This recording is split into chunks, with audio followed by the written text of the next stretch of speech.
Bonjour à tous, amis de la RH. Aujourd'hui, nous avons le plaisir de recevoir Morgane Vidal, directrice formation du groupe Suez.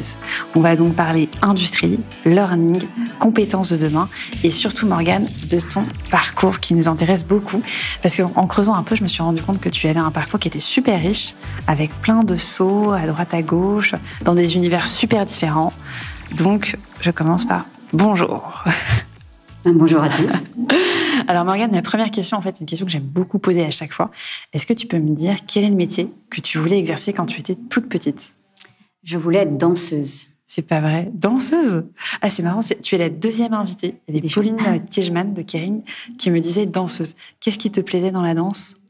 Comme beaucoup de petites filles, je faisais de la danse. J'aimais ça. Qu'est-ce que j'aimais ? J'aimais le côté spectacle. J'aimais le côté dépassement de soi déjà. La rigueur aussi qu'il y avait dans la danse. Et puis le côté, en tant que petite fille, le côté tutu, jolie. Voilà. Petite, c'est ça qui me plaisait dans la danse. Et t'en as fait combien de temps ? J'ai jamais arrêté. C'est pas vrai ? Encore aujourd'hui ? Oui, mais j'ai plus l'ambition de devenir professionnelle. Allez, encore temps. Non. Ah oui, donc tu pratiques vraiment à très haut niveau, quoi. J'avais un bon niveau. Aujourd'hui, ça commence à se dégrader un petit peu. Okay. Surtout après 1 an et demi de pandémie. Excellent. Et juste par curiosité, classique ou danse de salon ? Donc, une base classique que je renouvelle régulièrement, même si je le fais pas en permanence. Beaucoup de contemporain, du tango un peu, du flamenco. Génial, voilà. Super. Donc, petite, tu voulais être danseuse. Et tu continues ta passion en parallèle de tes études. Qu'est-ce que tu fais comme études à l'époque ? Alors, prépa, école de commerce, aussi très classique comme parcours. Beau parcours. En école de commerce, c'était à l'ESSEC ? J'étais à l'ESSEC. l'ESSEC, c'est ça ? Ouais. Et j'ai l'habitude de dire que j'avais option comédie musicale parce que j'ai passé beaucoup plus de temps à faire des comédies musicales qu'à aller en cours d'économie. Génial. Et donc, c'était une très belle école de gestion de projet et de management, parce qu'on était une troupe énorme de 70 personnes, des danseurs, des chanteurs, des acteurs, avec des beaux projets. Et à l'époque, tu savais déjà ce que tu allais faire comme métier en rentrant à l'ESSEC ? Tu avais déjà un plan de carrière ? Tu t'étais dit peut-être plus... Non, en fait, j'ai suivi mon instinct. Ouais. J'ai suivi mes premiers stages, en fait, qui ont été tout de suite orientés plutôt RH. Et c'est comme ça que petit à petit, ma carrière s'est lancée dans ce domaine-là. Mais c'était pas, il n'y avait pas d'idée préconçue. Et en fait, il n'y en a jamais eu dans toute ma carrière. Ok, t'es vraiment partie d'une feuille blanche, quoi. Et alors, attends, revenons juste avant, parce que du coup, tu intègres une prépa. Donc, prépa, on sait, c'est vraiment une ambiance où on bachote comme un fou. T'avais été conseillée par tes parents ? Il y avait eu... Ouais, par mes parents, par les profs. Je ne savais pas exactement ce que je voulais faire. T'étais basée sur Paris Non, j'étais dans la région lyonnaise. Et du coup, j'ai fait ma prépa à Lyon. Ah oui, ok. Quelle prépa ? Le Parc. Ah oui, qui est une belle prépa, effectivement. Et donc, t'intègres l'ESSEC. Premier stage dans le domaine de la RH, c'est ça ? Où ça ? Alors, c'était rigolo. C'était Humour Consulting Group. Oh, j'adore. Raconte, qu'est-ce que c'était comme... En fait, le fondateur, principal personnage de ce cabinet, avait un parcours de consultant en management et il était passionné par l'humour et voulait devenir humoriste, faire des one-man shows. Il faisait des one-man shows. Donc, il avait décidé de combiner les deux. Et donc, il faisait des interventions. Il faisait un audit des situations qu'on lui proposait, sur lesquelles on lui proposait de travailler. Et ensuite, il les restituait en forme de one-man show, avec en prenant un angle un peu cynique, un peu ironique sur les situations d'entreprise. Super sympa. Et du coup, tu fais ton premier stage là-dedans. Et ensuite, tu rentres dans la vie active dans la foulée. Comment ça se passe ? Non, après, j'ai eu d'autres stages. Un stage, notamment, le dernier... Ah oui, un stage chez Ubisoft, dans la RH, pratique managériale, mise en place de 360 feedback. Voilà, donc une super... Voilà, à ce moment-là, je me suis dit que je voulais rentrer sur ces sujets-là RH. Mon dernier stage chez Nestlé, où là, j'ai découvert le digital, vraiment. D'accord, c'est ici. Parce que c'était un déploiement ERP, mais j'étais sur le volet RH, mais sur un déploiement ERP. Et là, j'ai appris 2 choses. C'est que ça me plaisait beaucoup, ce type de projet, et que je voulais pas rejoindre un grand groupe politique, que je voulais plutôt une petite structure.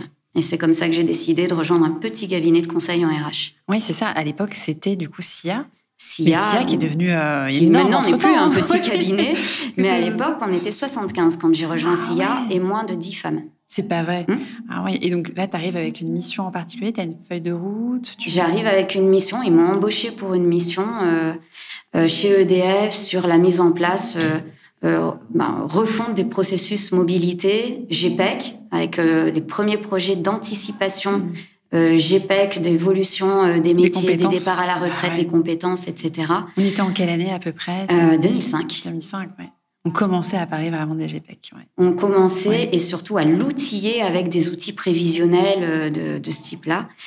C'était pas encore du SaaS à l'époque. Ouais. Et donc, premier projet ERP, PeopleSoft, process mobilité, décloisonner la mobilité interne. Super intéressant comme école. Génial. Pour apprendre, c'était fabuleux. Et donc là, juste après, est-ce que tu arrives sur une autre une vraie start-up là pour le coup, qui est Talentsoft. Ouais. Comment la trajectoire se fait? Parce que du coup, tu es en conseil chez SIA pendant combien de temps? Pendant quelques années, 5 ans. J'ai développé une vraie expertise sur les sujets à la fois métier RH et SIRH. Les débuts du SaaS, les premiers déploiements de SaaS, beaucoup de benchmark, beaucoup de veille, beaucoup d'aide au choix pour des clients. Et pour un de mes clients de l'époque qui était TIGF, une filiale de Total, on a fait une aide au choix et c'est à ce moment-là qu'on a mis en compétition les ERP. Est-ce que tu peux expliquer la notion de aide au choix pour nos auditeurs, parce que tout le monde n'est pas forcément très consulté. Ça accompagnait un client, une entreprise dans la sélection de son futur outil. Donc, sur la base de ses besoins, des bonnes pratiques du marché, quels sont les outils, le positionnement des différents outils, positionnement France, international, Donc là, tu avais déjà un œil vraiment sur tout un écosystème, j'imagine, tech, de solutions. Tu étais déjà vraiment, tu avais un radar, quoi. Ouais. Et là, on était en 2010 et le SaaS commençait vraiment à être crédible. Face aux ERP. Et c'est là où on voit émerger des acteurs comme Talentsoft qui arrivent, Exactement. qui sont encore petites startups. Je me souviens qu'à l'époque, je crois que Alexandre Pachowski était même incubé par Microsoft dans les tout débuts, ou hébergé chez Microsoft avant ensuite prendre ses propres locaux. À l'époque, on n'était plus à ce stade-là. D'accord, ok. Mais 35 personnes, une belle start-up avec une super dynamique, une super belle vision. Moi, j'oublierai jamais, pour mon client, je suis allée chez Talentsoft pour les connaître, les comprendre, une réunion de travail. Et puis l'ambiance start-up, toute l'équipe qui déjeunait ensemble autour de la table. C'était pas l'ambiance conseil quand même. C'est un autre style. Et puis SIA avait déjà bien grandi. On n'était plus du tout dans ce type de configuration-là. Et là, c'est une rencontre. Est-ce que tu as rencontré du coup justement le fondateur de l'époque, Alexandre? Oui, qu'est-ce qui s'est passé? C'était ça? Okay. Oui, rencontre avec Alexandre. Vraiment, moi, j'étais enthousiasmée par sa vision de la RH de demain, de la GPEC, de comment les outils SaaS allaient pouvoir démocratiser ça, le rendre accessible à toutes les entreprises, pas seulement aux grands groupes. Et puis, en parallèle, ma connaissance du marché me permettait de voir que ça s'imposait. Ces outils-là étaient de plus en plus crédibles, s'imposaient, que c'était des nouveaux projets, plus agiles. Mon client de l'époque n'était pas un grand groupe, c'était une filiale d'un grand groupe. Donc, ils n'avaient pas besoin d'un ERP, donc j'étais vraiment convaincue. Et là, tu te dis, je franchis le pas entre, d'un côté, SIA, qui est quand même un cabinet de conseil établi à ce moment-là, et une start-up qui vend 35 personnes. C'est important, mais c'est quand même un sacré pari que tu fais là. Ah oui, mais c'était une envie d'aventure. Ouais. Et vraiment, encore une fois, le feeling. Ouais. Le feeling.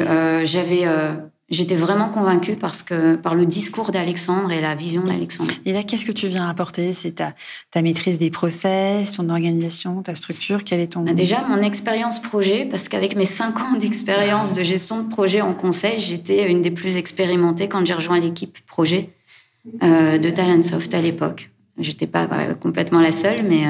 moi, ça m'intéresse à titre de corporate parce qu'on est justement dans ce moment où tu commences à décoller et tu tapes les 20-30 personnes et il faut structurer. Qu'est-ce que tu recommandes dans ces moments-là? Quelles sont ta première feuille de route? Tu dis, OK, on s'attaque à quoi comme process? C'est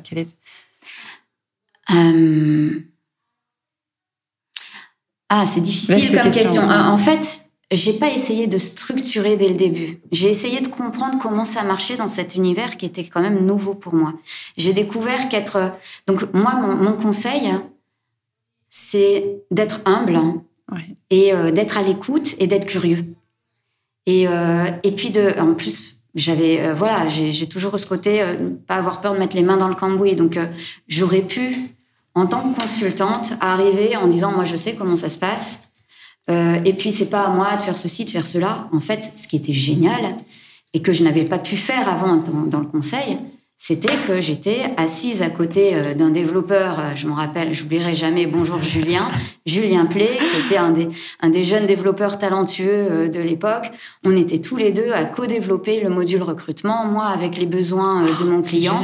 Lui, il développait, il postait, il mettait en production quasiment dans la foulée. Bon, on a eu beaucoup de régressions et c'était aussi un apprentissage dans la douleur pour tout le monde, pour toute l'équipe, parce qu'on a eu beaucoup de pression. Mais ça, c'était incroyable et c'est cette curiosité et c'est d'aller de comprendre comment ça fonctionne. C'était vraiment un monde où je pensais arriver en connaissant, puisque je connaissais le SIRH, je connaissais les projets. En fait, non, je ne connaissais pas le monde de l'édition et c'est pas la même chose. Non, c'est une autre culture. Rien à voir. Et justement, qu'est-ce que tu en tires un peu comme insight, comme enseignement de ce monde-là? Il y a des choses que tu as appris ou une culture, une façon de faire qui est très différente? Alors, j'en tire la culture business, orientation client et business. C'est roi. Il n'y a pas plus capitalistique qu'une start-up. Moi, je le dis tout le temps. Et pourtant, je venais du conseil. Mais moi, en conseil, j'étais à un niveau j'étais senior consultante. Donc, dans le conseil, j'étais dans le delivery. Ouais. Je faisais un peu de business, mais pas beaucoup. Ouais. Là, j'ai vraiment compris cette culture du business. Et un des enjeux, c'était justement que le service, puisque moi, j'étais côté projet, soit reconnu et sa valeur ajoutée. Et c'est arrivé. Ça, petit à petit, ça s'est construit. Mais il y a eu, à l'époque, ce qui était important, c'était la licence. C'était la vente de licence. L'abonnement brut. L'abonnement brut. Les commerciaux vendaient de l'abonnement. Ils vendaient pas du service. Le service était inclus avec, au tout début. Après, quand plus les projets ont été complexes, plus ça représentait des coûts importants et plus ça a été reconnu, valorisé, structuré. Et on a structuré tout ça et on a éduqué aussi les clients. Et en interne, on s'est éduqué nous-mêmes à la valeur du projet, à la valeur de l'effort projet qu'il y avait derrière pour déployer la solution. Bien sûr. On le sait tous que lancer une plateforme, c'est pas juste ouvrir une vanne et hop, ça marche. Il y a du change, il y a de l'IT, il y a plein d'autres aspects. Excellent. Et du coup, tu restes combien de temps à Talentsoft? 5 ans aussi. 5 ans je pense que c'est mon chiffre. Ouais, c'est ton chiffre clé. C'est mon chiffre. 5 ans aussi, mais avec 2 congés maternité au milieu. Entre-temps. C'est important aussi, il ne faut pas oublier. Ouais. Et du coup, après Talentsoft, parce que là, tu refais un rebond, mais dans le conseil cette fois-ci, et chez des gros mastodontes, Accenture, qui sont quand même réputés comme étant une sacrée école de vie.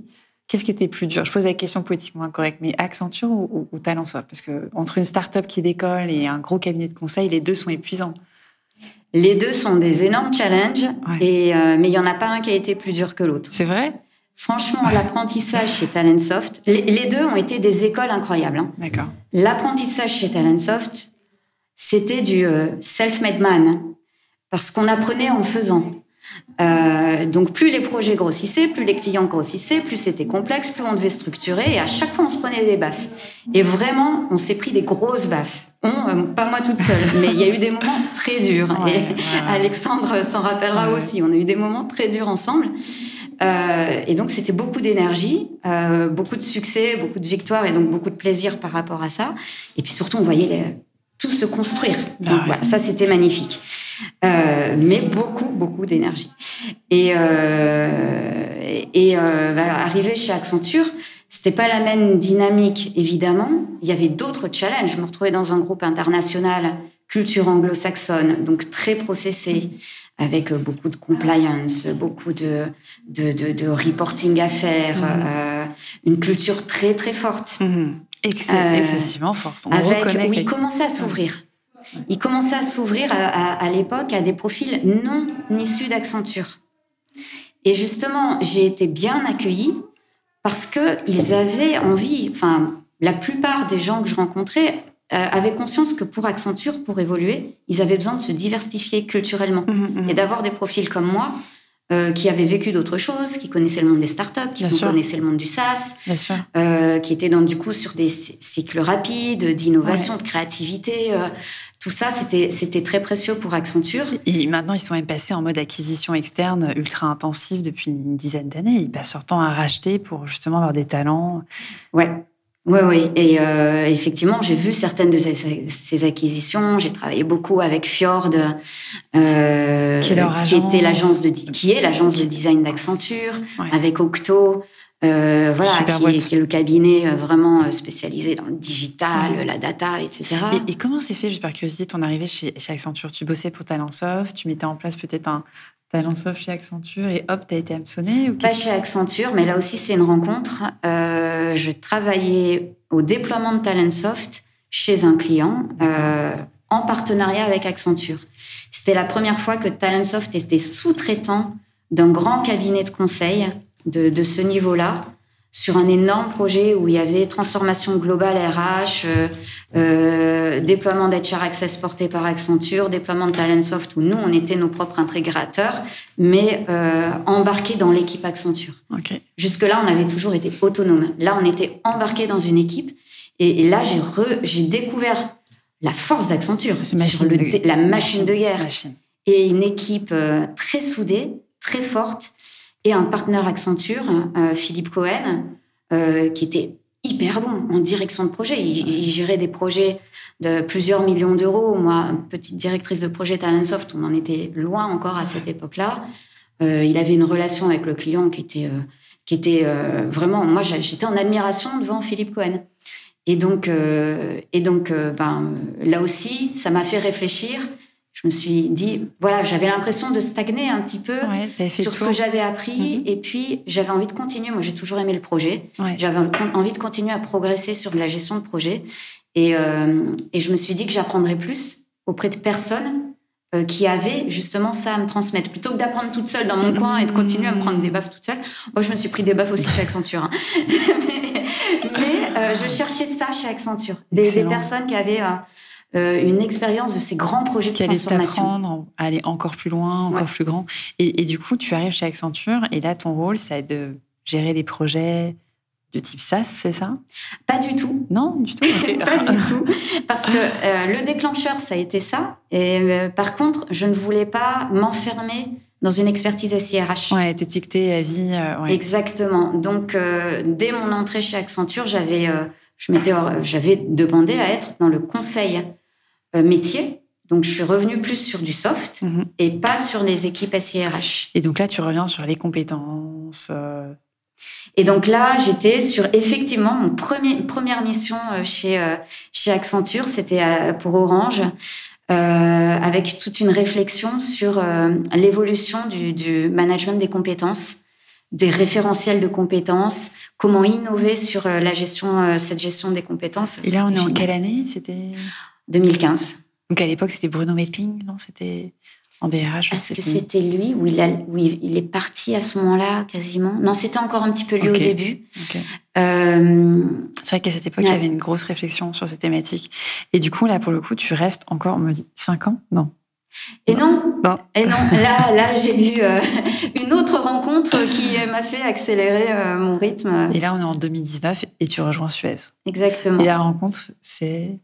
Donc, la rencontre, c'est Isabelle Calvez, DRH groupe de Suez, pour qui j'ai eu la chance de faire une mission en tant que consultante Accenture, encore une fois. Mais tu sais, du coup, des missions à un top level, parce que là, quand même, c'est des missions où tu côtoyais directement les DRH de grands groupes du CAC 40. Ça dépendait des missions, mais sur certaines, oui. Tu avais un degré d'exposition super fort, quoi. Et donc des rencontres incroyables. Et du coup, Isabelle, comment ça se passe? Elle te propose un jour, elle te dit Morgane, rejoins-moi. Donc, j'avais travaillé pour elle sur le plan stratégique RH. Et puis, on s'était séparés là. Et Isabelle est revenue organiser un événement pour un séminaire pour CDRH du monde entier chez Fjord. Et à cette occasion-là, on s'est revus. Et effectivement, c'est à ce moment-là qu'elle m'a dit « Tiens, au fait, j'ai besoin d'aide pour mon université. est-ce que tu voudrais pas venir? Alors au début, j'ai pensé à une mission, j'ai dit bien sûr. Elle a dit non, rejoins-moi pour de vrai. Parce que là, quand même, on parle de l'université, on parle quand même de la formation. À l'époque, Suez, c'est quoi? C'est 80 000 collaborateurs. Là, tu passes d'une étape où tu faisais avant des PowerPoint, des gestions de projet, à tout d'un coup, un truc ultra concret, quoi. Faut pas avoir peur, quoi. Ah ouais, mais je fais encore des PowerPoint. Oui. Tu me rassures.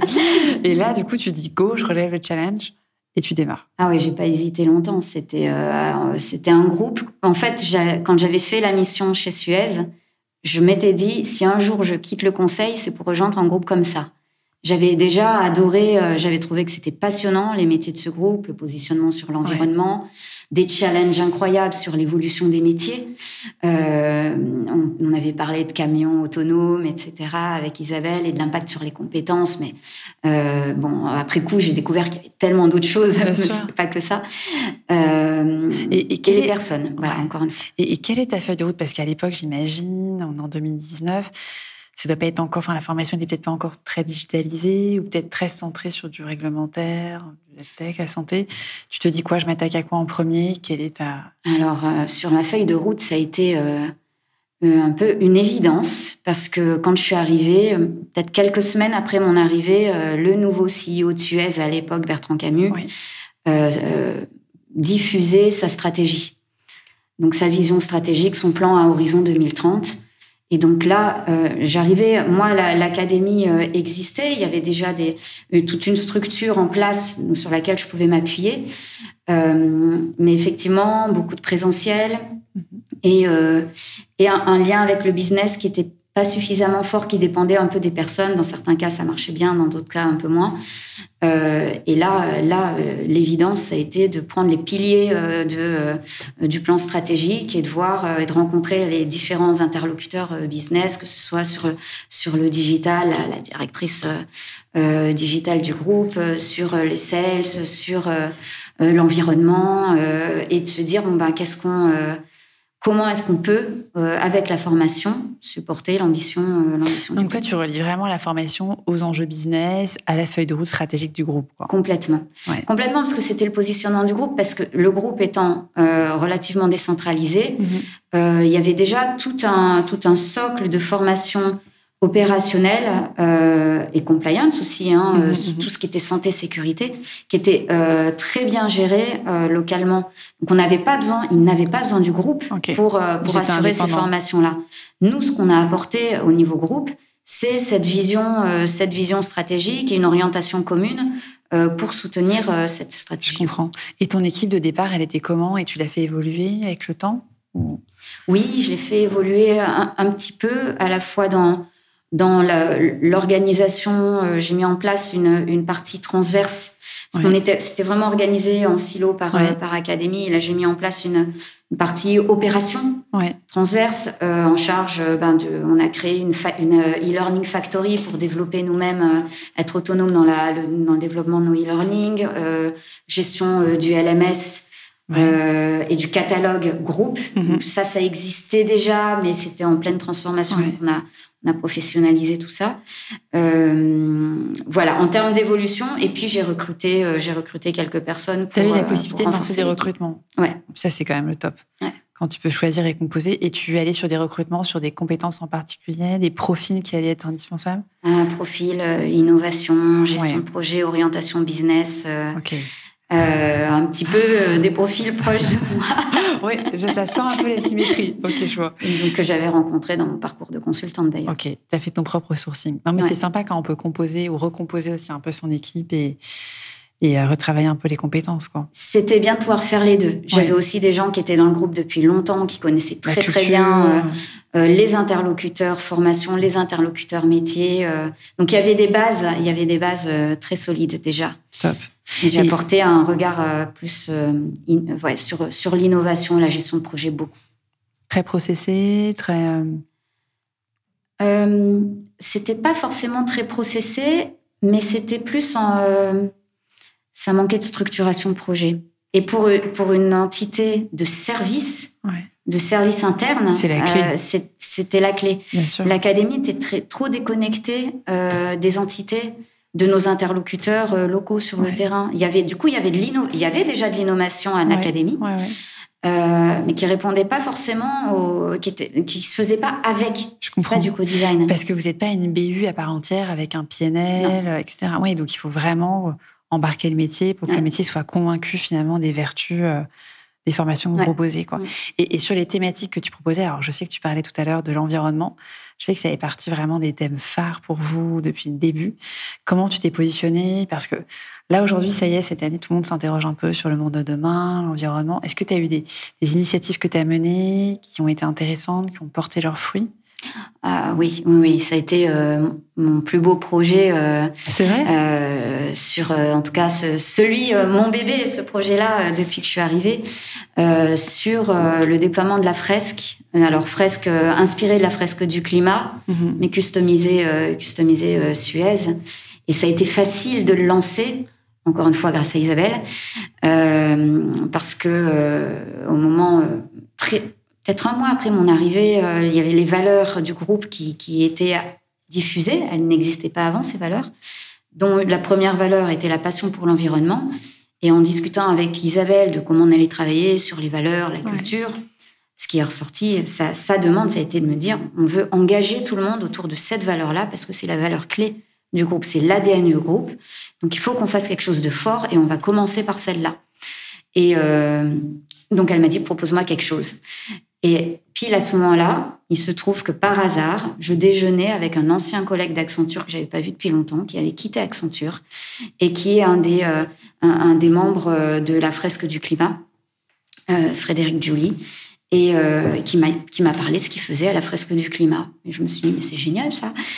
Et donc, on a présenté ça à Isabelle, qui a dit, mais c'est génial. Et tu peux nous expliquer Et tu peux nous expliquer les principes un peu à quoi ça ressemble? Parce que je sais que ça a été aussi décliné au sein des pays de Suez. Tu peux nous raconter pour quelqu'un qui connaît vraiment rien à la fresque du climat? Alors, c'est un outil pédagogique, c'est un format d'atelier pédagogique basé sur des cartes qui expliquent les relations de cause à effet, de tout ce qui se met en place entre les activités humaines et les impacts sur la vie humaine, sur la biodiversité, sur la planète en général. Et on voit, en fait, ce qui est très puissant, c'est qu'on voit de façon très rationnelle, c'est basé sur les rapports du GIEC, on voit de façon très rationnelle tous les mécanismes qui se mettent en place. On voit que l'homme intervient au début, en créant, avec ses activités.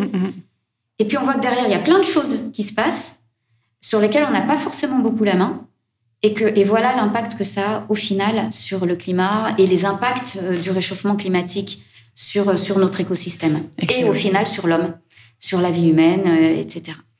Et on prend conscience, parce qu'à l'époque, quand c'était il y a 2 ans quasiment que Frédéric m'a présenté ça et m'a fait vivre une première fresque, moi j'entendais des choses, j'y croyais, mais j'avais pas de conviction très forte, et surtout je ne savais pas jusqu'où ça allait, quels étaient les impacts, qu'est-ce qui était vrai, qu'est-ce qui n'était pas vrai dans ce que j'entendais dire. J'avais pas non plus particulièrement creusé le sujet, mais comme beaucoup de gens à l'époque. Et là, j'ai pris conscience de ce qui se passait vraiment, et je me suis dit que c'était très très puissant de pouvoir partager ça très largement avec l'ensemble des salariés du groupe. Et du coup, tu l'as décliné un peu sous forme de kit ensuite pour que chaque pays puisse animer sous forme d'atelier en local? Alors, on l'a adapté un petit peu pour justement donner du sens pour les employés Suez en montrant, eux, leur rôle, les activités de Suez par rapport à tout ça. Et donc, en positionnant les activités de Suez sur tous ces mécanismes-là, pour enchaîner, il y a la discussion sur compréhension des enjeux. Et ensuite, il y a qu'est-ce qu'on peut faire dans cet atelier. Donc, la deuxième phase, c'est qu'est-ce qu'on peut faire à un niveau collectif en tant que salarié d'un groupe comme Suez. Et puis, qu'est-ce qu'on peut faire, évidemment, comment moi je peux m'engager à titre individuel, ce qui fait aussi partie intégrante de l'atelier de la fraise du climat. Excellente. Vous étiez vraiment en avance parce que tu vois, là, on est en ère post-Covid et aujourd'hui, tout le monde s'interroge. On parle de prospérité durable, environnement durable, d'être plus green, la digital écologie. Enfin, c'est des sujets qui sont maintenant plus que jamais nécessaires, quoi. Et tout le monde veut se former. Et alors, moi, je voudrais m'arrêter quelques instants sur un autre sujet. Alors, c'est un sujet un peu plus personnel parce qu'on a bossé ensemble dessus. Mais franchement, je te cite souvent en exemple parce que tu as lancé une formation LGBTQI+, qui est quand même un thème super glissant, il y a encore quelques années, on sait, dans un contexte anti-mariage pour tous, etc. En France et même dans d'autres pays, Middle East ou autres, ça peut être des sujets qui sont vraiment super touchy.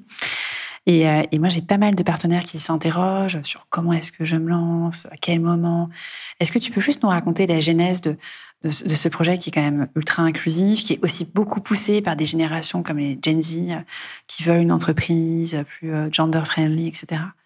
Tout à fait. Alors, c'est quelque chose qui se fait, qui prend du temps. Et on peut pas griller les étapes. Quand j'ai rejoint le groupe Suez en 2019, c'était trop tôt. On l'a évoqué, ce sujet-là, et c'était trop tôt pour lancer quelque chose à l'échelle du groupe. On n'était pas prêts. Par contre, on a avancé sur de l'acculturation un peu générale sur la diversité et l'inclusion. On a justement, c'était le moment où on a mis en place le réseau inclusion et diversité du groupe. Avec des ambassadeurs locaux. Donc ça, c'était indispensable parce qu'on peut pas aborder ces sujets-là de façon globale. C'est pas possible. Il y a des sensibilités locales qui sont beaucoup trop fortes, même des législations locales qui sont beaucoup trop fortes. Donc déjà, la première étape, c'était d'avoir ce réseau pour être capable de comprendre, de voir ce qui pouvait se dire, à la fois de co-construire avec eux, avec cette diversité justement, une vision groupe des messages qu'on veut passer, et puis en même temps de voir ce qu'on pouvait pas faire, parce qu'il y a ou alors des choses qu'on pouvait pas faire à certains endroits et en être conscient. Même comme ça, d'ailleurs, on a pu avoir des surprises sur les premières actions qu'on a pu faire. Hein. Et donc voilà, première étape, ça a été ça. Et puis en parallèle de ça, on a continué d'avancer sur des sujets plus matures, comme gender, par exemple, ou voilà, des choses. J'ai vu même, vous avez certains collaborateurs, je crois, qui mettent en signature ou sur leur LinkedIn les pronoms. Hers, his, etc. Donc, vous êtes déjà à cette étape de pronoms, quoi. Là, c'est un choix personnel aussi, hein, et puis ça dépend des zones. Ça dépend des zones, ouais. Et ce qui s'est passé, c'est que parallèlement à ça, même si on n'était pas prêt à lancer quelque chose à l'échelle du groupe, il y a eu une initiative qui a été menée au niveau de la France. Et c'était pas évident. Parce qu'au niveau de la France, on avait aussi une culture managériale assez traditionnelle. Hein, conservatrice. Tu dis industrie, tu projettes quand même une ambiance un peu plus conservatrice. Oui, un peu plus. Et puis aussi une diversité dans nos opérations, avec des personnes qui n'étaient pas forcément prêtes à accepter ces sujets-là. Hein. Donc il y a eu un premier travail qui a été fait avec l'autre cercle. Vous avez signé la fameuse charte qui est... On a commencé à préparer cette signature. D'accord. Avec d'abord tout un diagnostic, tout un groupe de travail qui s'est monté, plein d'interviews, la mise en place d'un plan d'action. Ça a été vraiment porté par la France et par les équipes diversité de la France, que nous, on suivait évidemment côté groupe. Mais il y a eu un travail terrain important, justement pour comprendre là où il y avait des résistances, pour montrer aussi l'importance du sujet.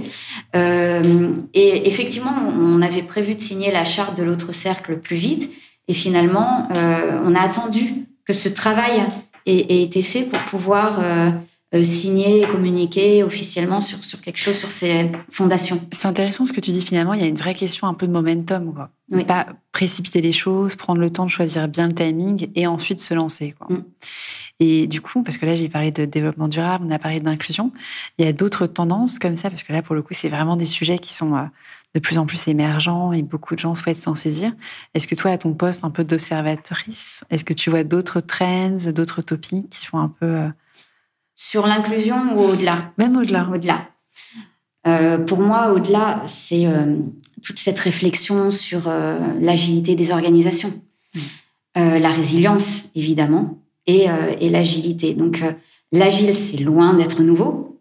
En début d'année, on a fait intervenir Alistair Cockburn, qui est un des fondateurs du manifesto chez Suez, pour parler de l'agile. Donc, c'était il y a 20 ans, en fait. Hein. Donc, c'est pas nouveau. Par contre, c'était l'agile vu pour des projets IT. Ouais, très l'agile, au niveau d'une organisation, globalement, on en est encore très, très loin. C'est une ambition pour beaucoup, mais c'est un vrai chemin. Hein. C'est un état d'esprit. Et ça va prendre du temps. C'est pareil. C'est quelque chose qui se construit sur le long terme parce qu'il y a une question. Il y a des bonnes pratiques.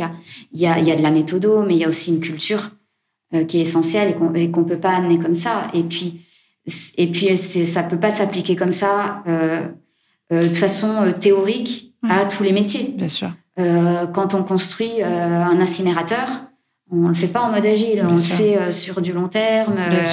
Et donc c'est vrai que moi, quand j'ai commencé à parler agile avec certains experts de chez Suez, alors il y avait une vraie curiosité sur la démarche agile. J'ai un de nos Chief Technical Officer de Suez, un grand expert en particulier, avec qui on a eu des discussions, on a fait des formations sur l'agile. Il y avait une vraie curiosité, une vraie envie de comprendre comment ça marche, comment l'intégrer dans les pratiques et dans les process Suez. Et en même temps, une question qui était non mais comment est-ce qu'on peut et en fait c'est pas l'objectif d'aller mettre des cycles agiles de 3 semaines là où ça n'a pas de sens. Mais ça peut être piocher un état d'esprit, des valeurs, des bonnes idées. Et tu parlais tout à l'heure de résilience, ça m'intéresse. Qu'est-ce que tu mettais derrière résilience? C'était rebondir après? Alors oui, rebondir après. Moi, je l'associe beaucoup à l'agilité organisationnelle. C'est une capacité à s'adapter à un contexte qui évolue en permanence. C'est déjà la première chose que je mets dans la résilience, c'est une capacité à accepter un contexte qui évolue en permanence. Déjà, ça, c'est dur à vivre. Ça, on l'a vécu avec la pandémie et dans les tendances, justement. La première étape au moment de la pandémie, ça a été de former et de s'adapter et de former au télétravail. La deuxième étape après ça, ça a été le stress, la gestion du stress et le bien-être et accompagner les nouvelles pratiques managériales, déceler le stress à distance, etc. Donc, on a beaucoup travaillé là-dessus. Et pour moi, c'est la première brique de la résilience. C'est déjà que les gens ne vivent pas mal ce contexte de crise ou de changement permanent. Parce que de toute façon, on sait qu'on va être dans un changement permanent avec des crises plus ou moins fortes à continuer de gérer. Alors nous, en plus, on a eu un contexte de crise encore plus fort chez Suez. Bien sûr. Et du coup, ça m'intéresse. Comment tu fais finalement? Parce que tu vois, cette notion de résilience, elle est super intéressante à creuser. Et je pourrais en parler pendant des heures. Mais typiquement, est-ce que tu as des actions phares que tu mets en place? Est-ce que ça passe par, tu vois, des ateliers, l'e-learning, ou plus, tu vois, tu laisses infuser des conférences? J'imagine que c'est multi-action. Tu joues pas sur un seul levier, quoi, finalement. Complètement. C'est multi-action. Nous, on propose des choses au niveau groupe et en plus, localement, ils se l'approprient aussi. Donc, il y a effectivement des webinars avec des intervenants sur la gestion du stress, la gestion des émotions et comment accepter le changement et construire dans un contexte de ce type-là. C'est des e-learning, des formations managériales qu'on déploie en ce moment à l'ensemble du groupe pour accompagner les managers là-dessus. Parce que toi, la particularité, c'est que tu as quand même une cible super hétérogène. Ça va du manager siège à une population opérationnelle qui est là sur le chantier, comme tu disais, en train de construire un incinérateur. C'est quand même un sacré challenge à adresser. Oui, avec un impact qui a été plus ou moins fort, le changement de métier au quotidien pour les personnes qui sont sur le terrain, dans les usines de tri, dans les stations d'épuration. Le changement, en fait, il n'est pas aussi visible que ça. À part la période vraiment Covid, confinement, etc., où là, il y avait aussi en plus du stress d'assurer son travail. Avec la peur de la maladie, etc. Bien sûr. Mais sinon, je pense que déjà, il y a des cibles différentes, il y a des rythmes différents, il y a des changements qui sont plus ou moins visibles. Donc, la cible managériale est importante. Les fonctions support, les fonctions plutôt siège aussi sont très fortement touchées. Et puis après, ça dépend. Les fonctions commerciales aussi sont très fortement impactées. Donc, bien sûr, super intéressant. Et tout à l'heure, tu parlais, ça m'intéresse, de bien-être, de stress. Et justement, j'ai envie de t'interroger. Toi, tu es quand même à un poste comité de direction RH. Tu travailles avec plusieurs fuseaux horaires différents. Tu as des gros challenges de déploiement. Comment tu as réussi à construire ton équilibre de vie, sachant qu'en plus, dans ton parcours, je peux en rajouter une couche, mais tu es quand même passé par des essoreuses comme Talentsoft, Accenture. Enfin, c'est quoi ton secret? Et là, je suis en face de toi et je vois que t'as pas de cerne et t'as l'air bien. Oui, mais je rentre de vacances. Ok, Non, mais cela dit, je suis bien. Effectivement, je pense que mon parcours m'a aussi habituée à... sacrée pression. À la pression, à la gestion du temps, en fait. Je me rends compte que Talentsoft a été une école formidable pour ça, sur la gestion de multiples projets, plein de choses en même temps, que j'ai utilisé d'ailleurs, qui m'a beaucoup aidé chez Accenture derrière. Et je me rends compte quand je travaille avec des jeunes, avec des stagiaires ou des jeunes embauchés, que c'est pas évident. Ouais. Mais ce qui est fou, c'est que moi je trouve qu'on forme pas assez en école à la gestion de projet, à la gestion des priorités. Enfin, l'organisation, tu as des méthodes de productivité, comment tu organises une bonne réunion, comment tu fais un ordre du jour. Je ne sais pas si on peut former en école. Moi, je crois au on the job. Ouais, directement sur le terrain. Quoi. Ah ouais. Et puis, il faut y aller progressivement. Il faut déjà apprendre à gérer un premier projet avant d'apprendre à en gérer 3, puis 10 en parallèle. Mais du coup, par rapport à l'équilibre de vie, ça a toujours été un challenge quand même pour moi, de ne pas en faire trop. Ça, je dois le dire. Je pense que j'ai quand même... T'es fixé des règles, pas de mail au-delà d'une certaine heure ou... J'ai eu une prise de conscience énorme quand j'étais chez Accenture. Accenture avait cette force de beaucoup former ses collaborateurs. Et j'avais un programme de formation, justement, sur l'ADN, le respect du rythme de vie, le respect du côté humain, people oriented. Et cette formation disait, je suivais un e-learning avec un témoignage de quelqu'un qui parlait de son burn-out, qui parlait du sommeil, de l'alimentation, etc. Bon, et en l'occurrence, il était plus de minuit quand j'étais en train de regarder ce e-learning. Red flag. Et là, effectivement, red flag. Et là, je me suis dit, non, ça c'est fini, ça j'arrête. Bon, en l'occurrence, à ce moment-là, j'étais sur le point de décider de partir chez Suez. Ouais. Oui, ça c'est pour moi, c'était un moment clé. Okay. Un moment clé par rapport à cet équilibre que j'avais du mal à trouver. Ensuite, j'ai toujours réussi, quasiment toujours, à part sur des périodes un peu compliquées, réussi à maintenir un équilibre physique grâce au sport, grâce à la danse. Du coup, ce que j'allais dire, tu t'es dévolu des slots, des créneaux où tu te dis, OK, ça c'est mon activité sportive de la semaine. Ouais. Mais il n'y en a pas beaucoup, moins que ce que j'aimerais, parce qu'avec des enfants petits, pour le coup, ça devenait vraiment pas gérable. Il y a aussi la question du lâcher-prise. Donc, il y a assurer le minimum d'activité physique pour rester tenir, en forme, pour éliminer le stress, etc., même si c'est pas autant que ce que je voudrais.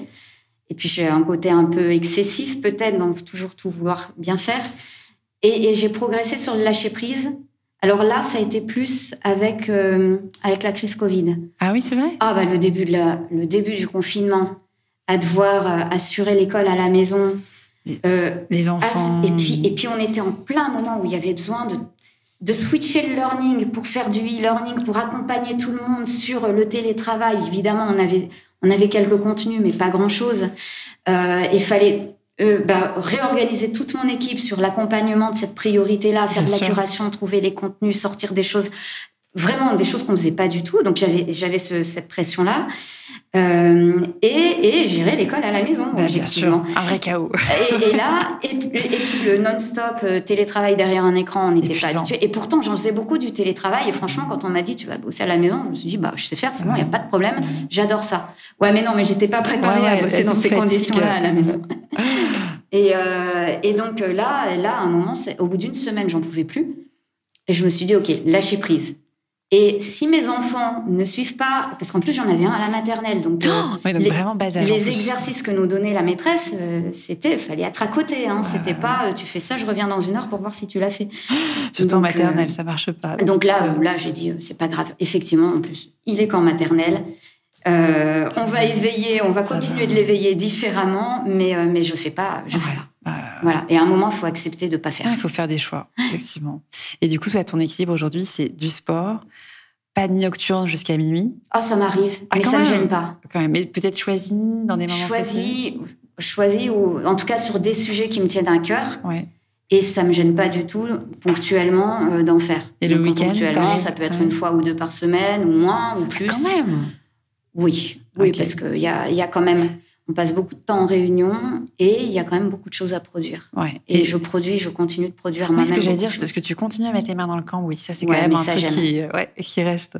Et alors, du coup, je profite un peu parce que tu reviens de vacances. Tu as eu des lectures sympas que tu pourrais partager, des livres ou des séries. Ça peut être même...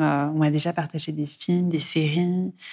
Alors, pendant les vacances, Pas trop, parce que j'étais vraiment en mode détente. Donc, j'ai lu des polars, j'ai lu vraiment des... Sympa. J'ai complètement déconnecté et ça me fait beaucoup, beaucoup de bien. Ça j'adore. Donc, Pierre Lemaitre. Ah oui, il a sorti un nouveau... Voilà, donc des trucs, des lectures très sympas. Mais voilà, j'ai pas envie de rentrer trop dans le détail. Avant les vacances, par contre... alors, une série qui m'a marquée... ça a été Tchernobyl, que j'ai vu un petit peu en décalage. C'est sur Netflix. Non, c'était pas sur Netflix, justement. Donc c'est pour ça que j'ai vu un petit peu après. Alors là, quand je l'ai vu, premier épisode, j'ai eu une pensée très très forte pour ma collègue directrice santé-sécurité. Mais tu restes dans une thématique un peu développement, bon, pas très durable, là, mais... Oui. Ah ouais, non, mais c'était fou, c'est incroyable. Et vraiment, c'est passionnant de voir les mécanismes humains, politiques, qui ont amené à cette catastrophe, qui aurait pu être évitée. C'est sur la gestion c'est une mini-série, c'est ça, sur la gestion de la crise dans les années 80. C'est 80. Ah non, c'était avant. Non, ok. Bon, je n'ai pas m'avancer sur les dates. Okay. Mais oui, mini-série, quelques épisodes qui décrivent, ça commence au moment de l'accident, et ensuite on voit les personnes qui sont envoyées pour enquêter, et puis pour gérer, et pour comprendre ce qui s'est passé et gérer la situation. Mais au début, il y a un déni total. Ouais, je me souviens. Voilà, il masque le truc. Écoute, je retiens ta reco. Ouais. Je l'ajoute sur ma to-do list. Ok. Et alors, du coup, Morgane, pour terminer, il y a une question que j'aime bien te poser. C'est est-ce que tu as une devise? Ça peut être un mantra, une philosophie de vie, un motto qui te conduit un peu ou qui t'inspire? Oui. Alors, j'ai parlé de l'agile tout à l'heure. Ouais. Et il y a une citation de Lao Tzu qui me parle beaucoup, que je souhaite partager, qui est « Un voyage de 1000 lieues commence toujours par un premier pas ». Et je pense que ça représente beaucoup mes valeurs personnelles et à la fois ma croyance et ma conviction que l'agile est vraiment la meilleure façon d'avancer. On s'empare des petits pas pour faire un beau voyage, pour aller loin. Donc ça c'est sûr. Ça traduit aussi... vraiment mon état d'esprit permanent, c'est-à-dire que j'aime beaucoup, quelque chose dans lequel j'ai beaucoup de plaisir, c'est partir justement d'une vision, ce que j'ai fait en arrivant chez Suez, une vision, une stratégie, une ambition, et de se dire, et le moment que je préfère, c'est quand on se dit, ok, comment on commence, comment on y va, et on y va. Voilà, alors ça, c'est ce que j'ai fait, voilà, on m'a donné une feuille de route, on m'a donné cette vision stratégique, et on a commencé, et ça semblait énorme, hein, c'était une montagne, puis de décortiquer le truc pour se dire, allez, c'est quoi la première étape? Et on ne sait pas trop, mais on y va, on se lance. Et on fait ce premier pas. Voilà, donc je trouve que c'est un beau message. Génial, merci Morgane. C'était Morgane Vidal, donc on l'a vu, hein, une self-made woman engagée sur le front du développement, de l'inclusion, de l'agile. On voit que c'est un sujet qui te tient à cœur et qui n'a pas peur de mettre les mains dans le cambouis, avec un parcours qui est composé, moi je trouve, de super belles rencontres et puis de rencontres décisives. Merci beaucoup Morgane. Merci. Et à très bientôt, amis de la RH.